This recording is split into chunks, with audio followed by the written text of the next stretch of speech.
2 years ago, they showed up at my grandparents' house in a completely renovated look. It turns out they had finished their education, secured stable jobs in the country, started mental health treatments, and had been sober for 9 years. They had basically put themselves together. For the first 6 months, they only saw their parents in public places, and then they were accepted into their houses. A year later, they met with us when we were 24. My twin brother and I started to build a relationship with them, and we are somewhat cordial right now. Last week, the topic of our abandonment was opened, and Linda said it was the hardest choice they had made. I started to laugh uncontrollably after that, and when they asked, I told them they had multiple chances to come back, but they didn't. Our families were right not to trust them, and they would always have eyes on them. They should accept this at this stage. Linda started to cry, and they left shortly.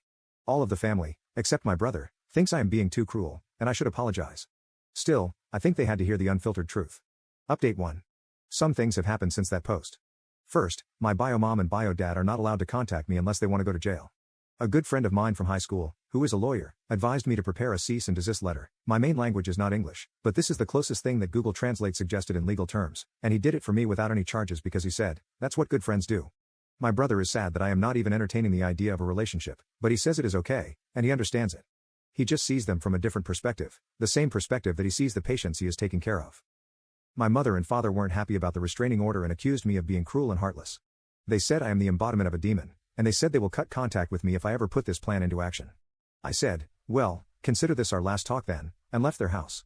I am residing in my own apartment that my grandparents gave me as a birthday present on my 18th birthday, so no worries, it is in my name, and no one can touch it. We haven't spoken a word since, and I doubt this will change in the foreseeable future. My uncle and aunt are too forgiving, and since childhood, I was told I am being too vindictive. This still continues from their side.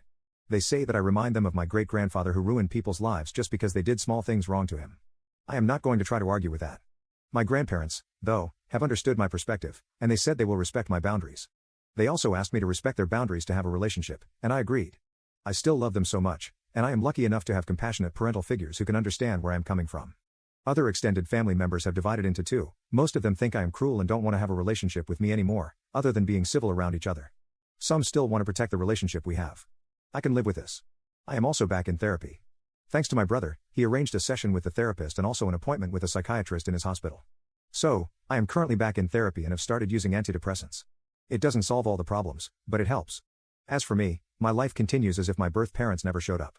I go to work and have some time to myself on the weekends. I spend time with my friends whenever I can find the time, and I visit my grandparents once every 2 weeks.